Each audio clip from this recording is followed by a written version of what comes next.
ang Presidential Broadcast Service. Radyo Pilipinas. Radyo Publiko ng Bagong Pilipinas para sa Bagong Pilipino. Naghahatid ng mahahalagang balita at impormasyon na guugnay ng pamahalaan sa sambayanan. Tulay sa himpapawid ng serbisyo publiko. Radyo Pilipinas. Radyo Publiko. Ang boses ng Pangulo. Sa Iloilo, Radyo Pilipinas. 585 AM. Oras sa Radyo Pilipinas, alas 9:04 sa aga.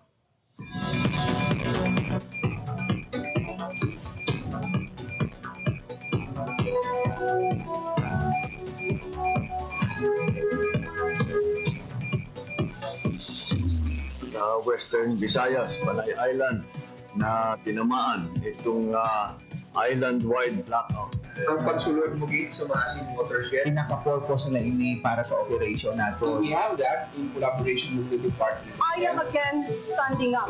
Mapigtahan ang ila freedom of expression. Office of Civil Defense naman po. Balita, issue, kag iban pa. Diri sa Radyo Pilipinas. Radyo Publiko.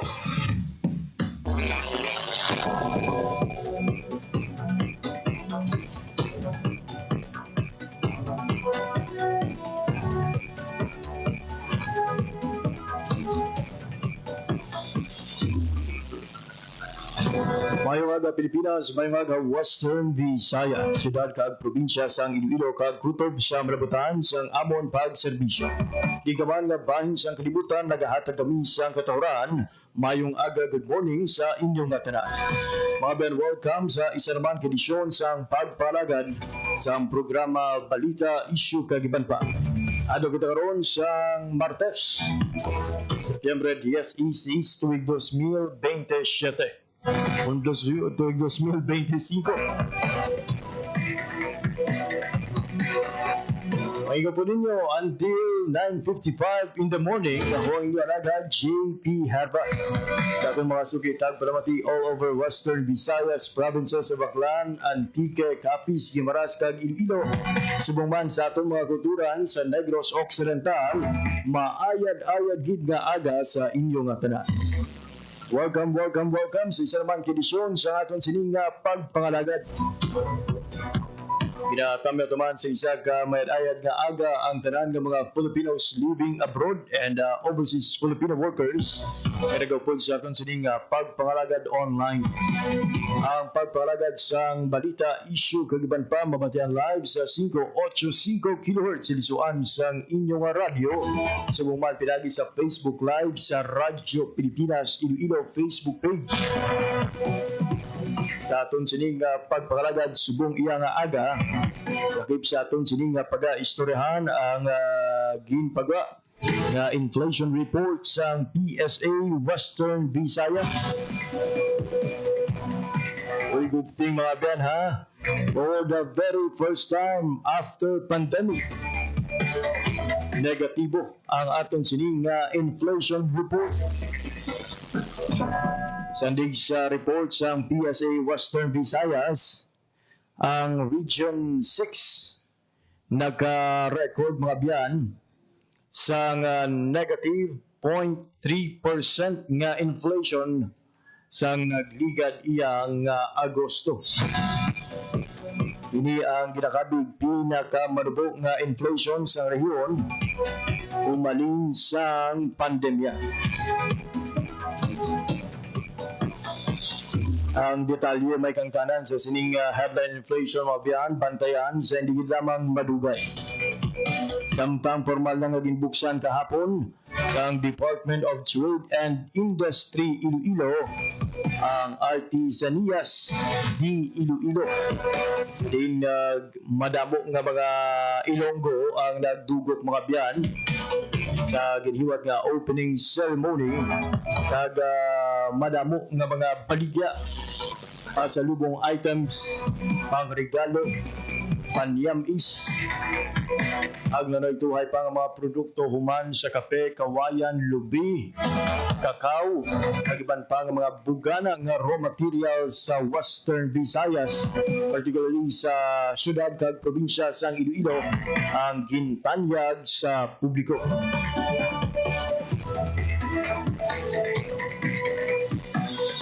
Samtang subong adlaw mga biyan, formal na buksan ang Western Visayas Innovative Startup Fest.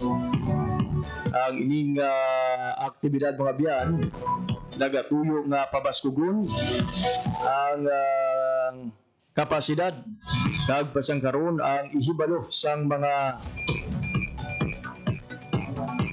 startup innovators diri sa Western Visayas. Ano ay tuhay nga mga panelists at mga resource speaker ang ginimbitaran para nga maghatag sang ila sining nga mga insights kag paggiya para sa aton nga mga innovators diri sa Western Visayas.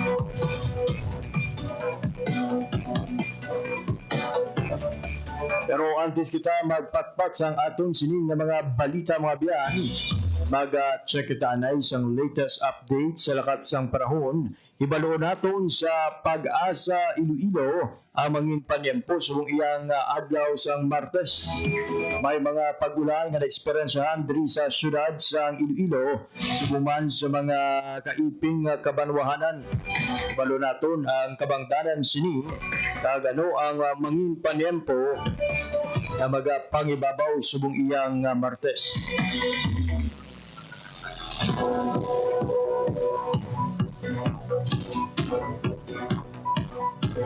Para sa Radyo Pilipinas, alas 9:10 na sa aga.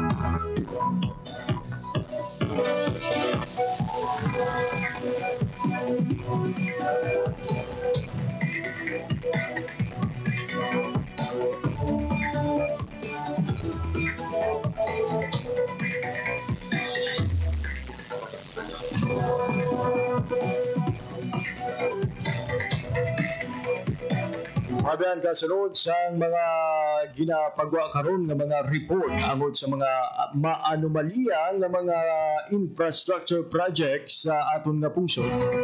Ila ka mga grupo nga nagpabutyag sa ila sini nga plano nga maghiwat sa hublag protesta. Paro na ito ng pagpanghanda sa Iloilo City Government, particularly sa ICTTMO, angod sa sining posible paghiwat sa hublag protesta, kaganuman ng mga strike sa aton sining mga kauturan diri sa syudad sang Iloilo. Para idulong sa aton ang detalye sa balita, check naton ang report ni City Hall Beat Reporter Janelle Baclay. Radyo Pilipinas. Radyo Pilipinas. Jen, ngayong aga. Ginamonitor sa buong JIC sa Iloilo City Traffic Transportation Management Office ang mga transport cooperatives kag ang pag-identify sa mga grupo nga posible mag-upod sa sining ginaduso sang pagkakaisa ng samahan ng super at operator nationwide o kung grupo sang piston nga magpatigayon sang transport strike, no, especially sa mga petsa malapit sa September 21 kay timiyara sing induso sa mga 1 trillion march nga ginapanawagan ang pila naton nga mga grupo nga magpatigayon sang rally. Kag diri sa bahin sa syudad sang Iloilo no, kay retired Colonel Odarico Garbanzos nga iya gin-remind ang mga transport co-op, especially ang mga affiliated na nga tisundon gid ang ila franchise kay ti violation ina sang ila sini nga prangkisa kung sila ang mag-upod no sa transport strike. Tiki kadamaan sang mga jeep diri sa no kay Colonel Garbanzos, miyembro naman sang co-op, posible nga mangin minimal lamang no ang mangin epekto sang paghiwaton nga transport strike. Kag pila naman ka mga strike ang ginhiwat sa diin diri sa Iloilo City na diskubrihan niya nga ti daw tayuyon kag madamo sa mga jeep nga masakyan ang aton sini iya nga mga commuters. Pero sa tiyak sina ginakonsidera gid na sa lokal nga panguluhan no kay kung may ara kisa sa mga hublag protesta, may harassing transport strike, ang mga estudyante naton kag mga empleyado obligado sa pagpadulong sa ilang mga opisina kag posible sila nga maapektuhan. So kung magsinapol gid man ang aton nga mga leaders, ang mga monitoring nila ginabasihan ina kung base kung posible nga i-declare ang mga suspension of classes kag kung ano pa magiyahan ang aton sini nga mga eskwelahan sa kung ano man ang ila sini nga mga desisyon nga pagahimuon. Pamatian naton lalo ang kabahin sa pagpahayag ni retired Colonel Odarico Garbanzos, ang head sa aton sini nga POSMO kag sang Iloilo City Traffic Transportation Management Office. Balokati mitingan namon ini no. Una-una naga-implement ita sang aton nga local public transport route plan. So ang pag-join sang sini nga mga activities dapat may clearance ini no sa naghatag sang franchise sa aton nga mga public utility vehicles. So ini kung may ginatawag kita nga shortage or may ginatawag kitang na may mag-contact biyahe gid nga full. So I think there is a violation sang mga franchise nga ginhatag sang concerned agency sa ila. Pero ini mitingan for sure may ma-join lang ni sa mga aton nga mga alliance pero we see to it yang hindi gid wala gid sang mag-contact biyahe kay wala man sang mga leftist or ano diri nga sa aton nga mga alliance ang public utility vehicle ang sa amon niya kung anong commitment nila sa ila franchise so dapat ma-deliver nila ini kay taong bayan niya ang ilang gina-cater. So last one nabatian si retired Colonel Odarico Garbanzos no nga ti magapatawag sila probably sang coordination meeting kay may mga contacts naman na sila sa grupo sa mga Alliance of Transport Cooperative. Kay man Jeep ang panawagan sang piston daan 3-day transport strike. So kung hindi ta magsala daw na mention nila ini nga posible duara sa Biyernes or Webes gani sa nagdigad. Pero ang aton nga LTFRB National Office prior sa sini nga plano nagpangabay na sang dialogo kaupod sa sini nga mga grupo no nga nagapanawagan sa pagpatigayon iya sang untat biyahe subong iya nga semana 3-day hindi lang kita sure if Thursday, Friday and Saturday no pero pointing towards September 21 nga na fall ina sa Domingo nga adlaw ang September 21 no nga amo ang daw highlight sang sining protest nga pagpatigayon nun sa pila ka mga grupo especially nga mainit subong ang issue sa flood control kag iban pa nga mga questionable nga mga proyekto nga muning mayor nga kausa sang pagahiwaton nga pagtilalipon. Pero diri sa syudad sang Iloilo no permit no rally gid no? So no kay Sir Garbanzos ang igapatuman kung mag-rally ikaw dapat lisensya kagid sa ICPO kag kung pwede likawan ang mangin violente. Iti na pamangkot kat po si Colonel Garbanzos Jeep sa Nepal to do hindi maganta ang protesters. May mga videos, viral videos dito nga dito violente ang mga protesters. Pero so far sa series of rallies nga ginhiwat diri sa Iloilo, naga-comply gid ang aton sini nga mga grupo no, mga grupo sa idalom sa sining mga pagpatigayon sa protesta kag wala man sang record nga daw nag-intense gid nga mga incident o maduguon nga insidente sa kada may protesta kay tungod both parties nag-comply sa ila sini nga obligasyon. Ngayon, dyan other than piston, may mga grupo pa bala nga nagpabutyag sa ila sini nga plano nga maghiwat sang transport strike sini nga semana. Diri sa Iloilo City Jeep, ang piston ni gamay na lang nila. Kay kung tan-awon mo sa una may kapila ang deadline mo ginset sa aton sini LTFRB sa modernization sa modernization program kagagin meeting ni sila no actually bisan subong hindi amo na ka tight sang LTFRB nga ginastriktuhan gid no may mga old jeepneys gyapon diri nga bisan hindi affiliated pero active ang ila franchise nagabiyahe sa gyapon no kagamo naman yun ang gina-complain sang mga nagpamembro sa co-op kay bisan no sila unfair nga kami nakapa-affiliate na pero ang iban nga wala affiliation sige ang biyahe kay wala ginadakop ti may ara gid man sa pinaka mga miyembro pa ang piston diri sa may Iloilo City suno kay Colonel Garbanzos kag sa pila ka mga transport group pero hindi na mo nakadamo Jay. I ask you that kung may agluwa sa piston, may mga grupo pa nga mag-aupod, kaya ti kung balikan natin dyan, no, ang mga transport strike in relation naman iya sa plano nga modernization, though ang experience natin sa ito, though hindi mabatsyagan ang transport strike, kaya mas damo ang nagabiyahe iya nga mga modernized kag mga non-piston nga mga jeepney driver. So if ever basi isa pa gini sa mga tan-awon man sa aton sining city government kung magpatuman gid man bala sang suspension sang klase o kung sang trabaho sa maabot iyang paghiwat sa sining transport strike. Samtang dyan magluwas sa transport strike, no, and na-mention nimo nga posible nga may hiwat sang hublag protesta sa mga marcha sa dalan o kung pag-rally. Right now may ara na bala sa mga nag-apply sa permit nini? Kahapon nga adlaw as of Monday, wala pa sang nabaton no nga application pero subo nga semana suno kay Colonel Garbanzos nga may mga nag-signify na iya sang intention nga mag-apply no sang permit pero ang proseso sang permit nagakuha na sila ang ICPO dira na sila lisensya no kag sabayan sang POSMO gina-monitor man na nila kag amuman dapat ma-furnish man copy ang ICTTMO para ma-identify nila kung halimbawa may mga parada dira no may marcha nga matabo balaan nila kung diin ang ini nga mga dalan maka-abiso sila early sa mga motorista kung diin paagyon no ang aton nga mga motorista kay ang traffic budlay nga kibotay no ang insidente so dapat may proper coordination na jeep sa pihak kabahin balikan ko tong ambal nimo kung nga ang Iloilo City daw hindi gawa super affected once may declaration sa transport strike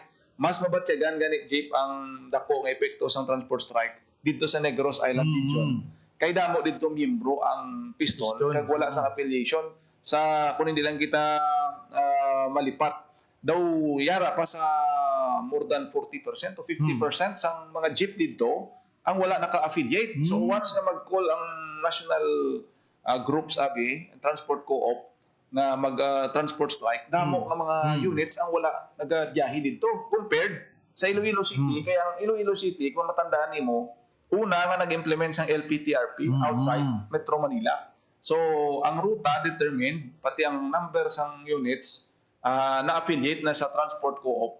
So, most of the time, wala na sila sang time nga hindi na pwede sila makarally kay taas na ang percentage ng affiliation dari sa mga public utility jeepneys. Unlike sa area, dito sa may Negros Occidental kag Bacolod City, which is Subong, separated na sila kay Negros Island region na sila. Amuna nga matingala ang iban nga may transport strike pero nga traffic ya diri sa may syudad sang Iloilo. Once nga may mga protest kasubong si DJ. Kaya dari abi may augmentation from the LGUs yung Kapitolyo may ara sang mga gina-provide ng salakyan ang City Hall may ara man kaga sakto na dyan no ang aton sini nga pag-monitor sa Bacolod City daw dominante patuya ang mga unaffiliated o kung wala pa na sulod sa kooperatiba ng mga jeepney drivers. Rason ko nga sa tion galing nga mag-declare iya sa to sa mga transport strike aga problema o kung naunod gid siyang balita ang posible nga kakulangan sang di pasahero nga salakyan dito sa Bacolod City sa Negros Occidental. So ang iban nga mga transport group karon mga alliance ang transport co-op tingwa naton nga ma-interview no sa ila man sining nga pag monitor sa sining ginaduso nga nationwide transport strike jeep. Ayun, so sa aton sining mga rallyista kung nagaplano nga mag-rally, even the president kahapon dyan nagpabutyag no. Sige sining nga pagkilala sa kinamatarong sa mga Pilipino and even to the point nagambal siya no nga kung hindi lang siya presidente, maupod man siya sa rally. Pero ang panugyan sa ating presidente, kung posible na kabay pa pabili na naton nga malinong ang ining hublag protesta. Diri sa Iloilo City amo ni gid ang gusto matabo sang city government, especially ang Public Order Safety Management Office nga ma-remain peaceful kag hindi violente ang sahi sang pagprotesta nga hiwaton diri sa may Iloilo City kag daw amo na ang term nila diri nga hindi na magpalibog, hindi na maghatag libog kag hindi na magbilin sang libog ang ini nga mga kahiwatan kay ginatagaan non permit ginarespeto no ang kinamatarong sa pagpotwas kapag express ang ila sini ang mga sentimiento, Jay. And in all fairness, diri sa syudad sa Iloilo, kung may mga kasubong, giman ng mga hublag protesta dyan, though in the wide scenario, pero sa Metro Manila nga may nagahabuyan ay tubig, may basyahanay siyang gamit sa water cannon or sang assets ang aton sini nga Bureau of Fire. Ano katawhay lang diya para matuod nga pwede kita kapabutyag sa aton sentimento without resorting sa violence o konpersa. So amo gina ang siguro kung tanaw naton maayo nga modelo no pwede ma-replicate sa ibang lugar kay sino man ang gusto sang maduguon abi no. Kay ti kung tanawon mo may mga hinabyan ay bato sa una daw kadugo gid sang mga protesta even sa ibang countries. Perte kadugo ang protesta magkakalabot sa mga suba ang mga linagsanay no. So kunang both parties nagapungko no.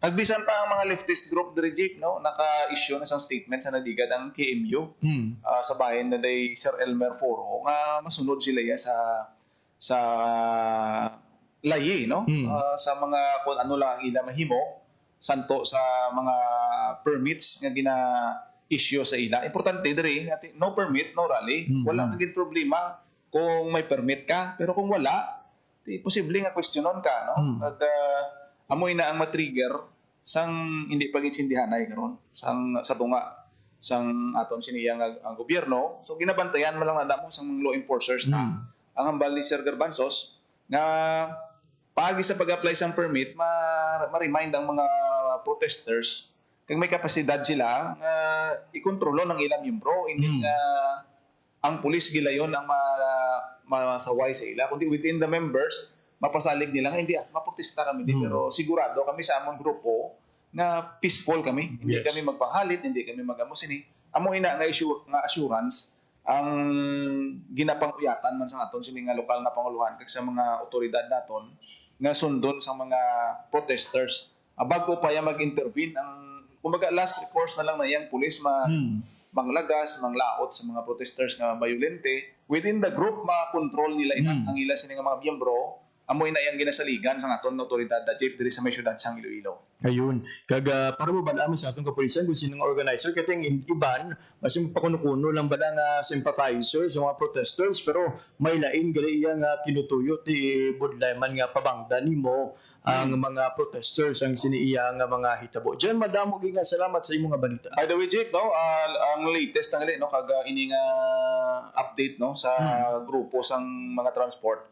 Ang petsa nga ginaduso nila gali is September 17 to 19. So amoy na ang posible nga petsa no, santo sa ginaduso sang grupo sang Piston amoy na ang exact date sang ila siniya nga plano nga pagpatigayonon nga transport holiday. So 3 days ini September 17 to 19 Jake wala pa dahil labot ang ining protest nga hiwaton sa September 21. Pero clarify ta lang Jen, this remains a proposal until now. Hindi pa niya siya patod kumbaga nga buwas nga adlaw may ara gid sang transport. So posible may mga negotiation ini no, may inistoryahanay. Amo lang maayo da no kay may istoryahanay.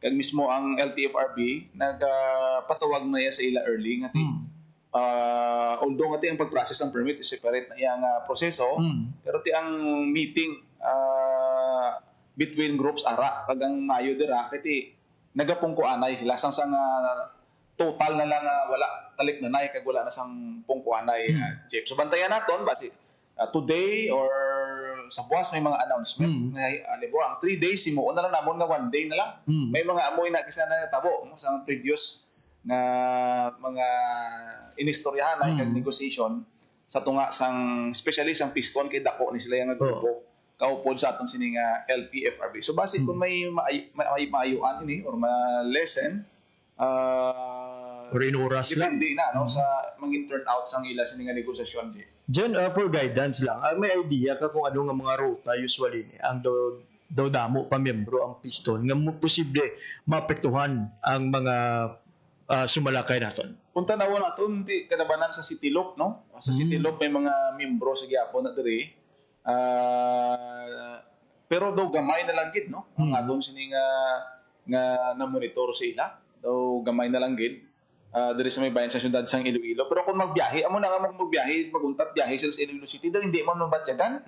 Pero may harapan sa province, ang mabudlay sini kung may mga miyembro, ang piston halimbawa sa province kay gamay mo. Halimbawa may mga first town naton, may gidsi nga mga transport optic isa may damo da units nga wala pa maka-convert, Pila pa man lang, pila. Once nga silang mag-strike, ang problema, ang mapektuhan ang mga ara sa first towns. Kaya sa city, pag abot mo di, damo may makiter sa imo, pero halimbawa ang Pavia, Santa Barbara, kung may mga membro da karon, dito nga mga areas, Leganes, Tupon, na mga muna nga mga areas, bisan ang Arevalo, kaysa so sa notice naton sa tanan nga terminal, daw kalabanan una gidwangal mga pasahero dito sa Muhon Arevalo. Kay bud silingon nag-reflect nga dira sa sinang area, damo sa Arevalo Villa, na dira ang posible damo sang mga miyembro pa kalabanan na dira mga traditional jeep, ang ilang mga jeep daw daan na. Makitaan mo gina sa ilang units nga daw ginapaubos na lang blang franchise para nga mausar. Unlike sa ibang co-op nga puro bag-ugid. Kaya basta bag-o na obligado gina nga magbiyahe santo sa ila sini nga mandato kag prangkisa nga ginauyatan sa bahin sa LTFRB. Pero kalabanan ng notice mga traditional jeepneys kag mga co-op na daw wala pagigawa sila sang dako nga pundo. Kaya hindi man basta-basta makabakal ka jeep mo. Kaya pila da na bili sina, daw 2.5 million subsidized na sang government ang daw 400,000 plus per unit. So hindi sila basta-basta maka-change ang unit kag ginaamat-amat na nila bag-o ang ila sini nga mga unit nga daan jeep. Ayun. Diyan madamo nga salamat sa imong nga balita. Amo ni madulong naton nga report para sa Bagong Pilipinas, General Baclay, Radyo Pilipinas, Radyo Publiko. Pilipinas. Radyo Publiko. Radyo Pilipinas.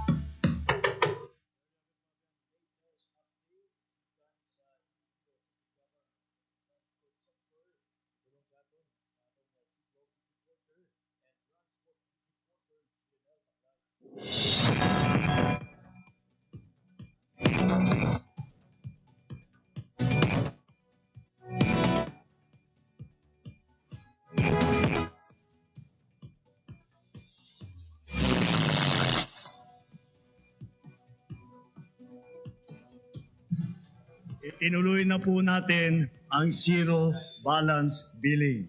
Libre po. Ibig sabihin, ang serbisyo sa basic accommodation sa ating mga DOH na ospital, wala nang babayaran ang pasyente. Po, ang dami pong challenge, hindi po namin alam kung saan namin kukunin. Ganon, nag-iisip kung paano namin mababayaran. Siyempre po, masayang-masaya. Super saya po dahil na zero billing po kami. Po, malaking, po talaga, malaking tulong po. Mabilis lang din po. Bayad na ang bill ninyo. Uulitin ko, wala nang kailangan bayaran ng pasyente basta sa DOH Hospital dahil bayad na po ang bill ninyo. Naiyak ako kasi sobrang saya. Maraming salamat po, Mr. President Bongbong Marcos Jr. Hindi kami nagkamali ng tamang ginalal.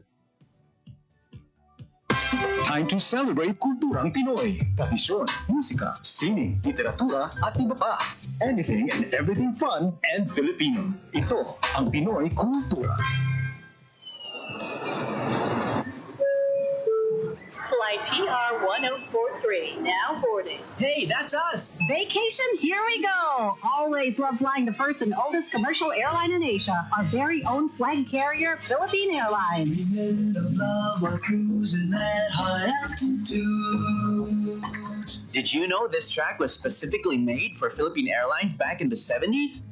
Composed by Jose Marichan and arranged by Ryan Cayabyab. Closer to heaven, we're 30,000 feet. Brings back good old memories, at the same time, creating new ones with a new generation. Oo, ang ganda pa naman ng kanta. Leave all your worries as we soar over the clouds. I don't know about you, but I always feel a sense of pride every time I see our flag carrier on airports or up flying high in the sky. We'll be shooting stars through time and space. Yan ang Pinoy kultura because our culture is cool.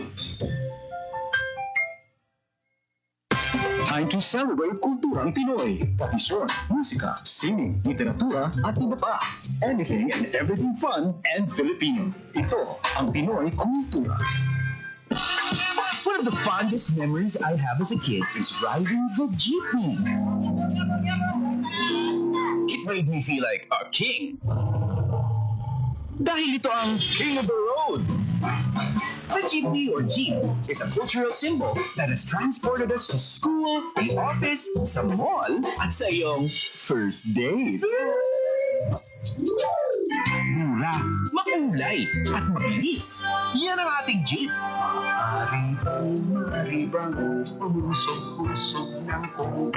Sakay na! Yan ang Pinoy kultura because our culture is cool. Time to celebrate kulturang Pinoy. Tradisyon, musika, sining, literatura, at iba pa. Anything and everything fun and Filipino. Ito ang Pinoy kultura. Uso pa ba ang harana? Tanong ng isang OPM song. Alalahanan nga natin itong napakagandang Filipino tradition of courtship through song. Kay lungkot nitong hating gabi.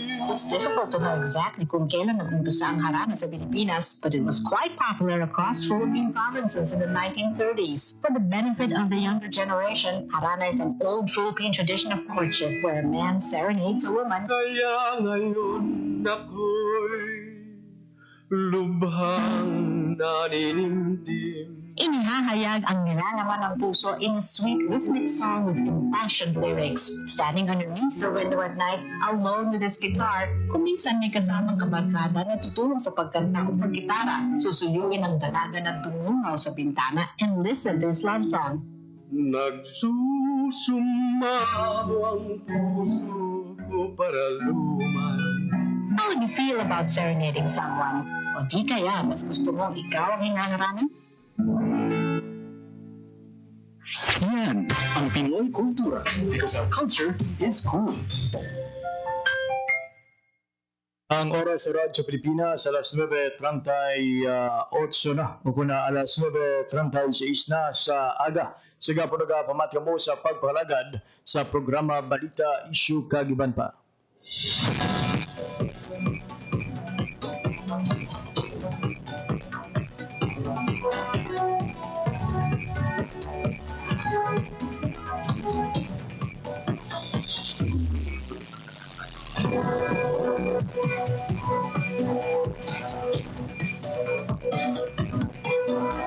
Habagin pangunahan ni President Ferdinand R. Marcos Jr. ang turnover sang dividends sa ilalong sang Republika ukon RA number 7656 ukon ang dividend law. Sandig sa laying ini, hanglang magdeklara at magringat ang mga korporasyon na kinapagyan sa gobyerno sang hindi maglubo sa 50% sang ilang tuigan nga kita sa national government.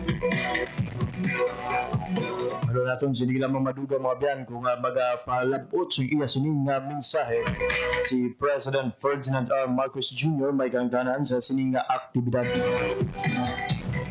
Samtang ginpangunahan ng Department of Public Works and Highways kung DPWH Secretary Vince Dizon, kaupod si Baguio City Mayor kag Independent Commission for Infrastructure Special Advisor Benjamin Magalo ang pag-inspeksyon sa mga naubra nga flood control project sa Bawang La Union, Subong adlaw. Samtang si Agriculture Secretary Francisco Chiu Laurel Jr. ginpangunahan naman ang paglunsar sa benting bigas para sa transport sector sa Bureau of Animal Industry kung BAI compound sa Visayas Avenue, Quezon City. Sa sining oras mga biyan, pamatian natin ang mensahe ni President Ferdinand R. Marcos Jr. Chairperson Marius Corpus and the other officials of the GCG, my fellow workers in government, distinguished guests, ladies and gentlemen, good morning. As we celebrate this year's Government-Owned or Controlled Corporations, or GOCC Day, we recognize the indispensable role that our GOCCs play in our nation's progress. For decades now, our GOCCs have been instruments of growth, equity, and empowerment.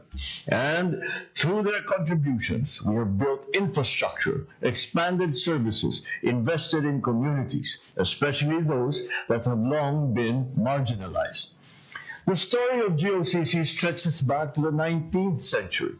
In the aftermath of war, we turned to these institutions to advance national welfare and defense. The National Development Company spearheaded industrial and commercial ventures, while the National Rice and Corn Corporation sought to stabilize food supply and prices. Even then, our leaders understood the value of intervention in critical industries to promote growth and to safeguard stability. Over time, these institutions faced serious challenges. Inefficiency, lack of accountability, and financial strain tested their credibility. But our GOCCs did not fold under pressure.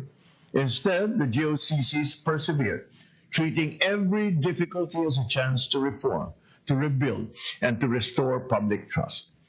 The success of our GOCCs today proves that with discipline, with good governance, public institutions should rise better and stronger. And indeed, the results speak for themselves. From 2011 to 2013, the authorized dividend remittance of GOCCs reached an average of 36 billion pesos. This trajectory only grew stronger, surpassing 137 billion pesos in 2024. And as of this month, collections are already standing at over 106 billion pesos. These funds will finance the establishment and renovation of classrooms, of hospitals, and of infrastructure, as well as the implementation of vital social programs. Behind these numbers are changed lives, reignited hopes.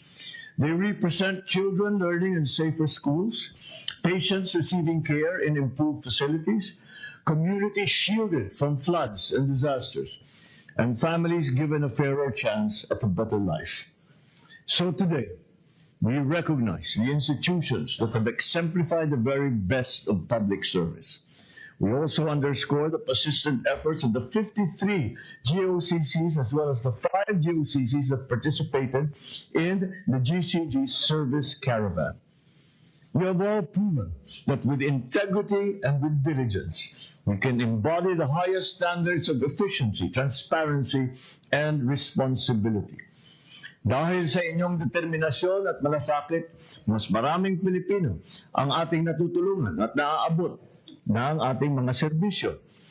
And in support of the hard-working men and women who make this possible, I have approved the Compensation and Position Classification System 2.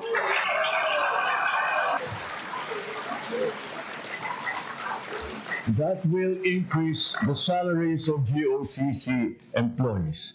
Well-deserved naman.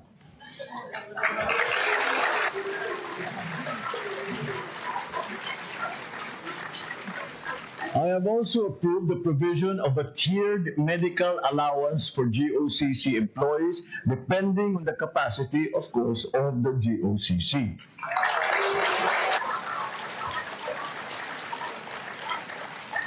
Further, for GOCCs that implemented CPCS-1, the increases will retroact to 1 January 2025 upon receipt of their authority to implement from the GCG.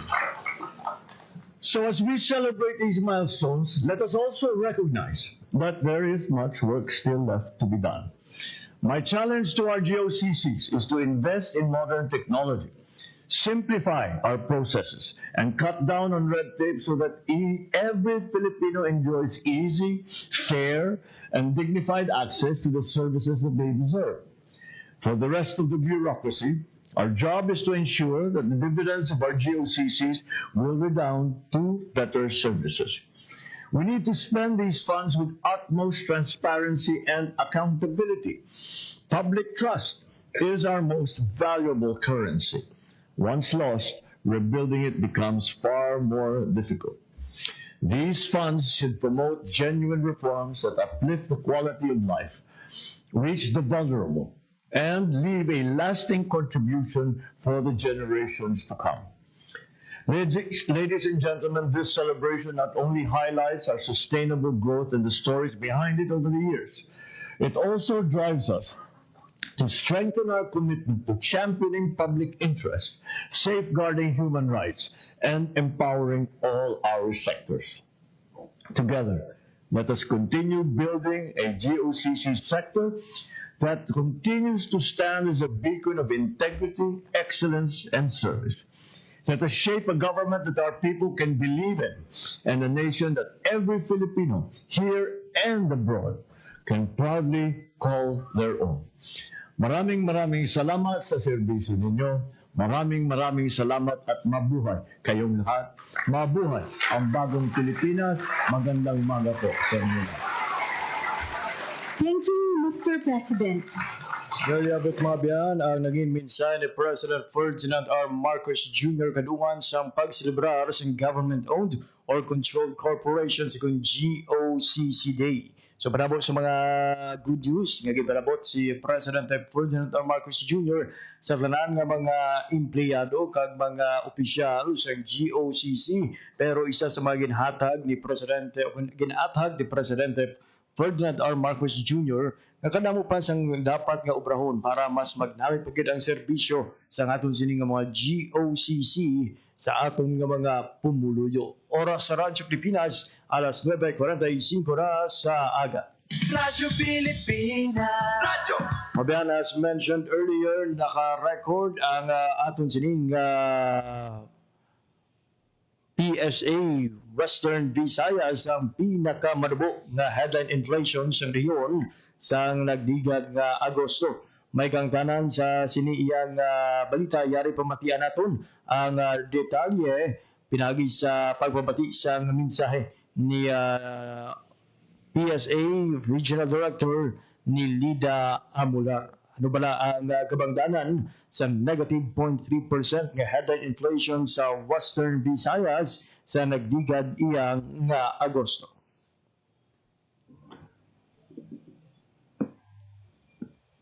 Unang pagkulag sa presyo sa mga produkto at serbisyo sa rehiyon na record sa antas nga negative 0.3%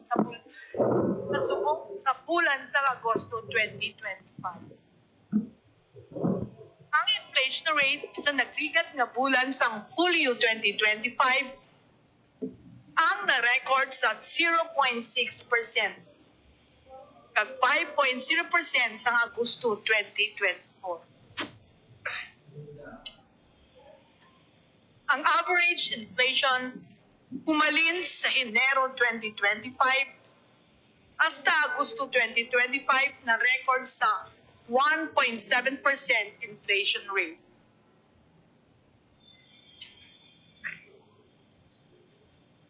Ang nagapanguna nga rason sa mas manubog na regional inflation sa Agosto kumpara sa Hulyo 2025, amo ang pagnubo sa presyo sa housing, water, electricity, gas and other fuels commodity group nga may inflation rate nga negative 1.8%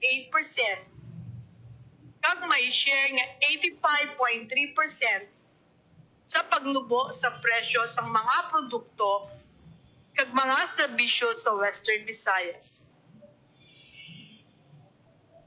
Ang mayor nga nag-contribute sa negative nga inflation rate sa housing, water, electricity, and other fuels, amo ang electricity nga may negative 16.2%,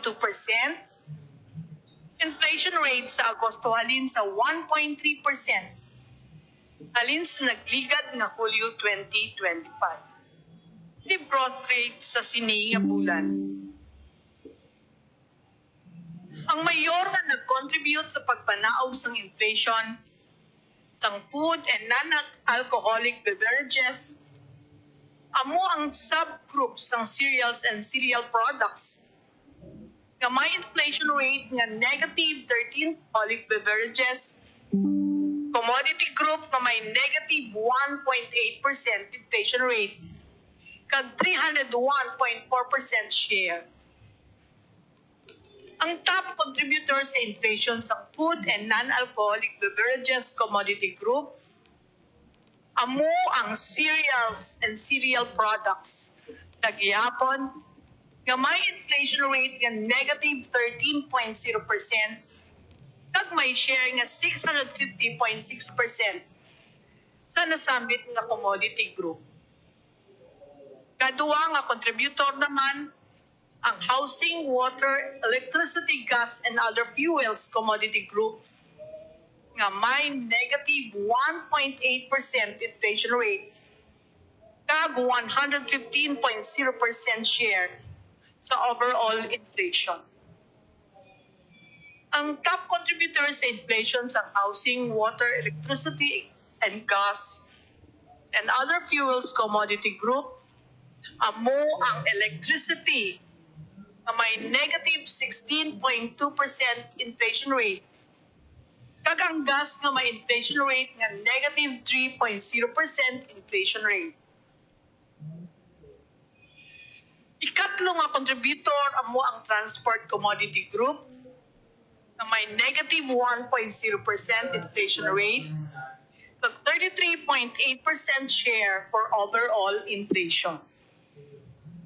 Ang top contributor sa inflation sang transport amo ang fuels and lubricants for personal transport equipment na may negative 7.4% ka inflation rate.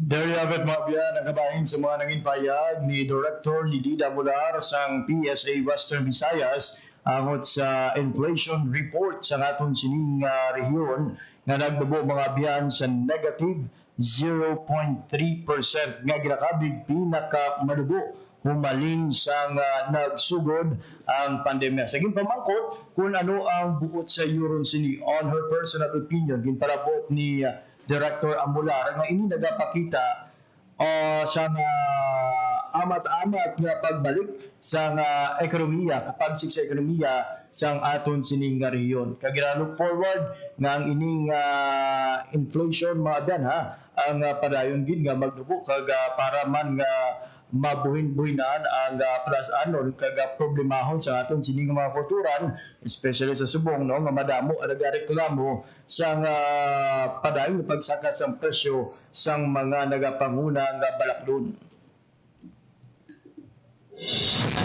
Samtang sa mga kultura nato nga gusto sa mga barato kag di kalidad nga produkto ang Artesanias di Iloilo mga biyan ang nagbukas na kahapon nga daw sa Robinson's Place, Iloilo City. Sa katos ka MSME gikan sa naituhang mga distrito sa syudad kag probinsya sa Iloilo ang kaniyag sa ila sining nga mga produkto man sa kawayan, lubi, kakao, kape, iban pagid nga mga raw material na bugana sa aton sining punsod sa aton probinsya nga diri sa syudad sang Iloilo. Magalawig ini sa isa ka semana until August 20 o September 21, 2025. Sa aton sining mga sugutan palamati. Kung tawan nga magparawid pa kapag hatag sang dugang mga detalye unfortunately wala kita sang oras nga nabilin sa aton sining nga pagpakalagan. Kaya ginawang kuto mga atong edisyon sa mga adlaw sang Martes, September 10 tuig 2025. Sa kalan sa akong mga katuwang technical, Mr. Rochelle Jones o tahero sa studio at Mr. Jeffrey Bitita sa transmitter. Namarang inyo nang inalaga JP Herbas. Madamong kasalamat sa inyong pagpamati. Maayong aga, Pilipinas.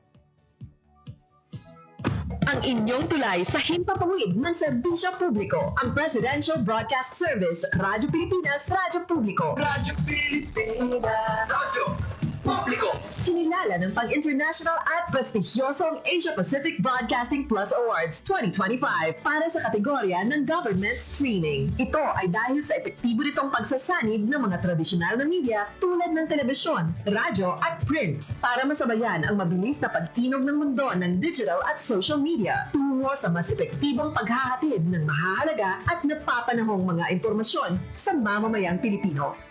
Kinilala rin ang Radyo Pilipinas dahil sa patuloy na pag-akyat ng rating. Ngayon ay matatag sa pang-4 na pwesto sa Mega Manila ayon sa pinakahuling Nielsen Radio Audience Measurement Survey. At sa social media, nakamit ang mahigit 2,000% pagtaas ng bilang ng mga sumusubaybay sa Radyo Pilipinas page sa unang bahagi ng 2025. Patunay ito na ang inyong Radyo Pilipinas Radyo Publiko ay tunay na kaagapay ng inyong pamahalaan sa paghahatid ng serbisyo sa mga mamamayang Pilipino. Mula sa aming lahat, sa ngalan ng inyong pamunuan at mga kawani ng Presidential Broadcast Service, kasama ang inyong mga himpilan ng Radyo Pilipinas sa buong kapuluan. Maraming salamat po sa inyong lahat, sa inyong pagtangkilik at pagkilala. Radyo Pilipinas. Radyo Publiko.